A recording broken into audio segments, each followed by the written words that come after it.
Hello friends, welcome to my YouTube channel SSC exam hack. आज का ये जो वीडियो है, इसमें हम ज्योग्राफी का जो लास्ट चैप्टर्स था, विंड्स एंड क्लाइमेट्स, उसके एसएससी एग्जाम्स के रिलेटेड जो भी इंपॉर्टेंट क्वेश्चंस है उसको डिस्कस करेंगे। तो चलिए शुरू करते हैं। देखिए, क्वेश्चन नंबर 1 कहता है, at hill station the boiling point of water will be. यानी अगर हम किसी पहाड़ पे जाएं या हिल स्टेशन पे जाएं तो वहां पर वाटर का जो बॉइलिंग पॉइंट होगा उस पर क्या असर पड़ेगा।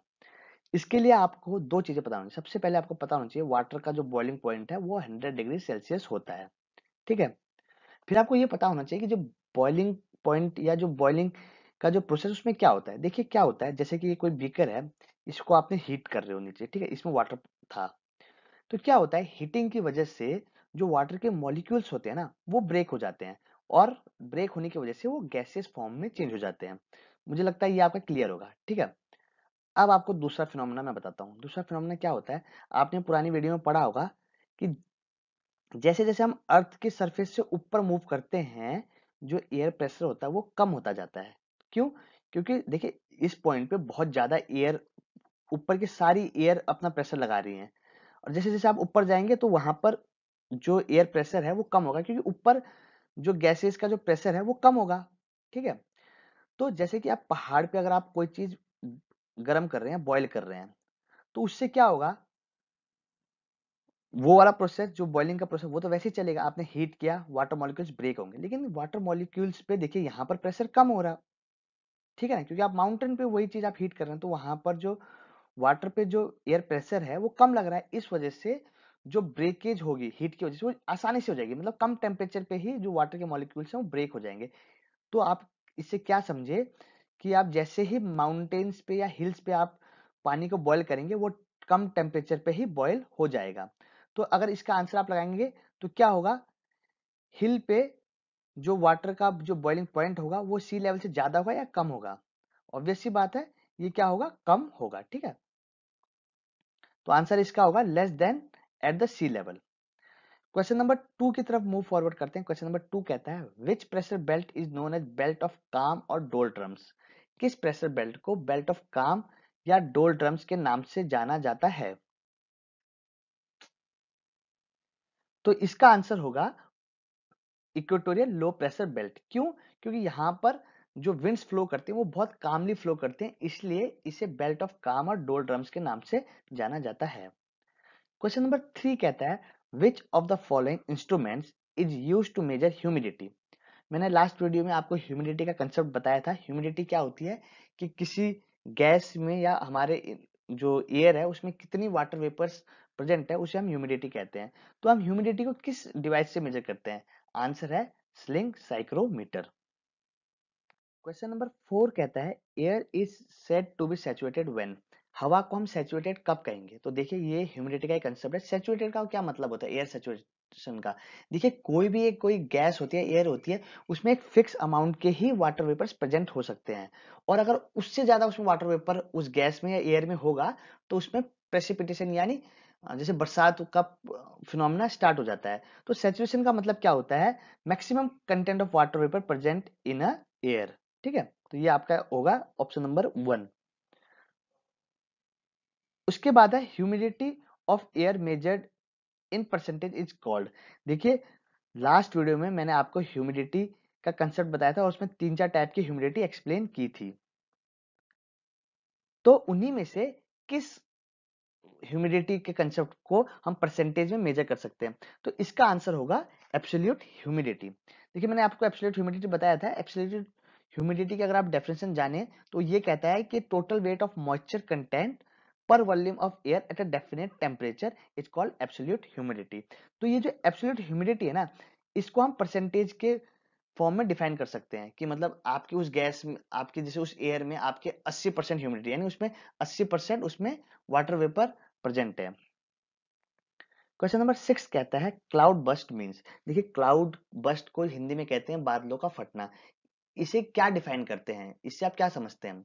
तो आपको पता है क्लाउड बस्ट में क्या होता है कि कहीं किसी एक प्लेस पे अचानक से एक क्लाउड फटता है, जिसकी वजह से बहुत हाई लेवल की वहां पर वाटरफॉल होती है या रेनफॉल होती है, और उसके साथ वहां पर थंडर स्टॉर्म्स भी आते हैं। आपको क्लाउड बस्ट का अगर आपको एक एग्जांपल बताऊं जो आपने केदारनाथ की जो आपदा हुई थी वो भी क्लाउड बर्स्ट की वजह से हुई थी। वहां केदारनाथ के आसपास में एक बहुत बड़ा बादल फट गया था। तो क्लाउड बर्स्ट का अगर हम डिफाइन करें तो ये होगा option number C, abnormally heavy downpour of rain associated with a thunderstorm। Question number 7 कहता है sub tropical high pressure belt are otherwise called. ठीक है। और क्वेश्चन नंबर 8 कहता है inter tropical convergence zone ICTZ normally occurs near the. देखिए ये दोनों क्वेश्चन रिलेटेड हैं। पहले मैं आपको ग्लोब में दिखाता हूँ क्या है ये प्रेशर बेल्ट वाले एरियाज। अब ये जैसे आप ये मैप देख सकते हैं, जो ये आपका हॉर्स लैटिट्यूड वाला एरिया है ना, ठीक है, ये आपका पड़ता है sub tropical high pressure belt में। ठीक है। तो यही शायद इसने पूछा था कि सब ट्रॉपिकल हाई प्रेशर बेल्ट को किस नाम से जानते हैं, तो इसको हम हॉर्स लैटिट्यूड के नाम से भी जानते हैं। उसके बाद inter tropical convergence zone ICTZ, ये है आपका, देखिए मैं आपको यहाँ पर इसको थोड़ा ग्रीन से दिखाता हूँ।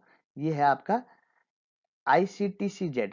यहाँ पर क्या होता है, यहाँ पर आपके नॉर्दर्न हेमिस्फीयर, ठीक है, ये आपके नॉर्दर्न हेमिस्फीयर और सदर्न हेमिस्फीयर की जो ट्रेड विंड्स होती है ये यहाँ पर आके मिलती हैं। तो यहाँ पर थोड़ा आप कह सकते हैं कि साइक्लोन टाइप की फिनोमेना आ जाते हैं। ठीक है। तो आपके ये दोनों क्वेश्चंस इसी ग्लोब से आप डिफाइन कर सकते हैं, आपको समझ आ गया होगा। तो चलिए इनके आप आंसर हम देखते हैं। तो सब ट्रॉपिकल हाई प्रेशर बेल्ट को हम किस नाम से जानते हैं, हम इसको जानते हैं हॉर्स लैटिट्यूड के नाम से। इंपॉर्टेंट है, पूछा जाता है एग्जाम में। क्वेश्चन नंबर 8 कहता है inter tropical convergence zone ITCZ normally occurs near the. जो ये ITCZ होता है ये कहाँ अकर होता है, ये होता है आपका इक्वेटर पे। क्वेश्चन नंबर 9 कहता है sudden drop in the barometer reading is an indication of. आपको पता है जो बैरोमीटर है वो एयर प्रेशर को मेजर करने के लिए यूज किया जाता है। तो जो बैरोमीटर की रीडिंग है वो आपके क्या वेदर रहेगा इसे बताने में मदद करती है। तो देखिए अगर बैरोमीटर में एकदम से सडन ड्रॉप आ गया है तो वो बताएगा एक स्टॉर्मी वेदर आने वाला है। ठीक है। और अगर वही एक हल्का हल्का मतलब बहुत धीरे धीरे ड्रॉप आ रहा है बैरोमीटर में तो वो बताएगा आपका प्लेजेंट वेदर। ठीक है। तो यहाँ पूछा सडन सडन ड्रॉप, तो आप लगाएंगे स्टॉर्मी वेदर को। क्वेश्चन नंबर 10 कहता है चिनूक इजा। देखिए लास्ट वीडियो में मैंने आपको कुछ टाइप की लोकल विंड्स बताई थी, तो वो इंपॉर्टेंट मैंने आपको इस वीडियो में बताई, आप उसको देख लेना। तो उसी में से एक विंड है चिनूक। तो चिनूक पहले आपको ये पता होना चाहिए कि चिनूक एक वार्म विंड है, ये यूएसए और कनाडा वाले एरिया में मिलती है। तो इसमें से क्या ऑप्शन होगा, warm wind in north America. ठीक है। क्वेश्चन नंबर 11 कहता है the I of a cyclone abnormally has. Last video में मैंने आपको साइक्लोन और एंटी साइक्लोन बताया था। ठीक है। तो जो साइक्लोन में क्या होता है, जो बीच में एक लो प्रेशर बेल्ट होता है। ठीक है। और वहीं अगर मैं एंटी साइक्लोन की बात करूं तो एंटी साइक्लोन में बीच में high pressure belt, high pressure का एक एरिया फॉर्म होता है। फिर आपको पता है कि जो विंड्स होती है हमेशा हाई टू लो की तरफ ट्रेवल करती है। ठीक है। तो अगर हम साइक्लोन की बात करें तो उसका जो आई होगा वो कौन सा होता है, लो प्रेशर वाला एरिया होता है। ठीक है। ये हो गया आपका लो प्रेशर का एरिया साइक्लोन वाला। ठीक है। क्वेश्चन नंबर 12 कह रहा है pyrometer is use to measure. देखिए पायरोमीटर एक डिवाइस होता है जो मेजर करने के लिए यूज होता है। क्या, सबसे पहले देखिए अगर आप पायरोमीटर वर्ड को पढ़े, पायरो का मतलब तो फायर या हीट, तो यहीं से आपको पता लग जाएगा कि हम इससे हीट या टेम्परेचर को मेजर करते हैं। ठीक है। पायरोमीटर के बारे में एक अच्छी बात और बताऊं, जैसे आपके जो भी कोई टेम्परेचर मेजर करने वाले डिवाइस होते हैं, जैसे आप सबसे सिंपलेस्ट होता है थर्मामीटर।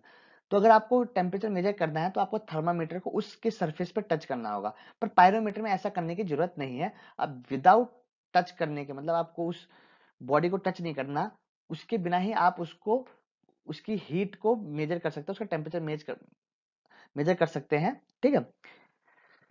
तो पायरोमीटर क्या मेजर करने के लिए यूज किया जाता है, टेम्परेचर, हाई टेम्परेचर, टेम्परेचर भी नहीं, बहुत हाई टेम्परेचर, जो मतलब बहुत ज्यादा टेम्परेचर हो उनको, जैसे अगर आपको सन का टेम्परेचर मेजर करना है तो आप पायरोमीटर से मेजर कर सकते हैं।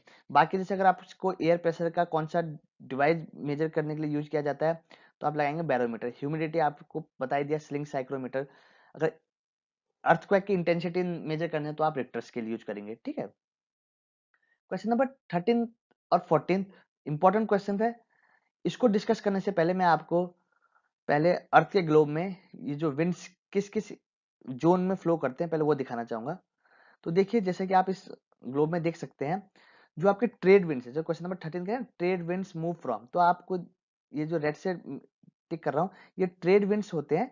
ये आपके सब ट्रॉपिकल हाई प्रेशर बेल्ट, जिसको हम हॉर्स लैटिट्यूड भी बोलते हैं, दोनों हेमिस्फीयर में, यहाँ से ये आपके जो पोलर लो प्रेशर बेल्ट है ना, वहां फ्लो करते हैं कौन से आपके ट्रेड विंड्स, ठीक है। वहीं अगर आपकी वेस्टर्लीज की बात करें, ये आपका ग्रीन से मैं शो करूंगा वेस्टर्लीज, ये आपके क्या करते हैं, सब ट्रॉपिकल हाई प्रेशर बेल्ट से सब पोलर लो प्रेशर बेल्ट में फ्लो करते हैं, ठीक है, दोनों हेमिस्फीयर में। ये है आपका वेस्टर्लीज वाला एरिया, ठीक है, वेस्टर्लीज यहाँ से यहाँ फ्लो करती है। एक और विंड होती है जिनको हम ईस्टर्लीज या पोलर विंड के नाम से भी जानते हैं, ये आपके पोलर हाई प्रेशर बेल्ट से सब पोलर लो प्रेशर बेल्ट में फ्लो करती है। तो आपको ये जो दो पूछ लिए ये आपको पता होना चाहिए। जैसे पूछा ट्रेड विंड्स कहां से कहां फ्लो करती है, तो इसका क्या होगा, ऑप्शन नंबर 1 है ना। देखिए क्या है, sub tropical high pressure belt से इक्वेटोरियल लो प्रेशर बेल्ट की तरफ फ्लो करता है। अगर वहीं वेस्टर्लीज की बात करें तो वेस्टर्लीज कहाँ फ्लो करता है, देखिए सब ट्रॉपिकल हाई प्रेशर बेल्ट से सब पोलर लो प्रेशर बेल्ट की तरफ, तो इसका बी होगा, ठीक है। तो 13 का पता लग गया, sub tropical high pressure belt to equatorial low pressure belt. और 14 का वेस्टर्लीज का पता लग गया, sub tropical high pressure belt to sub polar low pressure belt, ठीक है। क्वेश्चन नंबर 15 है, line joining the points having same pressure is called. ऐसी लाइन या इमेजिनरी लाइन जो ऐसे पॉइंट्स को ज्वाइन करता है जहां पर इक्वल एटमॉस्फेरिक प्रेशर है, उसे हम क्या बोलेंगे। तो देखिए ये जो फिनोमेना है, ये आपके साइक्लोन और एंटी साइक्लोन से है। उसमें एक फिनोमेना आता है आइसोबार। तो आइसोबार क्या होता है, ऐसी इमेजिनरी लाइन वो जो ऐसे पॉइंट्स को जोड़ रही है जहां पर सेम प्रेशर है, उसे हम कहते हैं आइसोबार्स। तो इस वीडियो में इतना ही। इस वीडियो में मैंने आपको विंड्स एंड क्लाइमेट से रिलेटेड जो जो इंपॉर्टेंट क्वेश्चन है वो मैंने आपको डिस्कस किए हैं। आप इन क्वेश्चंस को अटेम्प्ट कीजिए और कमेंट बॉक्स में अपना स्कोर लिखिए।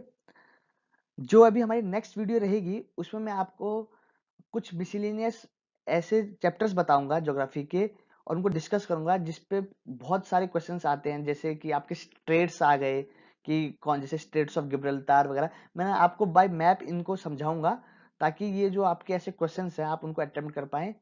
तो इस वीडियो में इतना ही। अगर आपको ये वीडियो अच्छी लगी तो वीडियो को लाइक कीजिए और चैनल को सब्सक्राइब कीजिए। तब तक के लिए thank you and all the very best.